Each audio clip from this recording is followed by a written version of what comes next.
झाला, दिव्यांना जगण्याचा अधिकार मिळाला. कोटी कोटी अभिवादन त्या महामानवाला ज्यांनी संविधान रूपी समतेचा अधिकार दिला.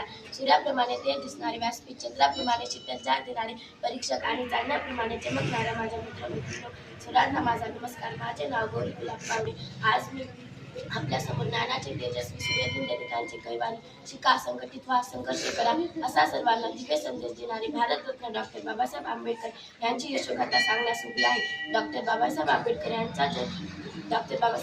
यांचे पूर्ण नाव डॉक्टर भीमराव रामजी आंबेडकर असे होते. त्यांचा जन्म 14 एप्रिल 1891 रोजी मध्य प्रदेशातील मऊ येथे झाला. त्यांचे माध्यमिक शिक्षण मुंबई येथे झाले, तर पुढील शिक्षण त्यांनी परदेशातून घेतले. त्यांनी अर्थशास्त्रात बॅरिस्टर व डॉक्टरेट या उच्च पदव्या मिळवल्या. त्यांनी सामाजिक, राजकीय, आर्थिक, शैक्षणिक, धार्मिक, पत्रकारिता, कायदा अशा विविध क्षेत्रात वेगळा ठसा उमटवला. दलित, गोर, दरविष, शोषित यांच्या अंधकारमय जीवनाला प्रज्ञेचा संदेश दिला. शिक्षणाचा प्रसार करण्यासाठी त्यांनी वसतिगृहांची, महाविद्यालय व वसतिगृहांची स्थापना केली. शिक्षण हे वाघिणीचे दूध आहे, ते जो पिईल तो गुदगुरल्याशिवाय राहणार नाही असे ते म्हणत. त्यांनी दलितांवर होणाऱ्या अन्यायाला वाचा फोडण्यासाठी अनेक आंदोलने केली.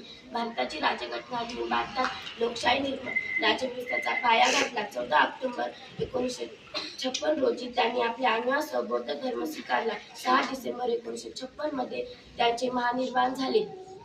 मात्र ते दलित समाजाला शक्ती प्रदान करून गेले. त्यांच्या कार्यास माझे कोटी कोटी प्रणाम. धन्यवाद.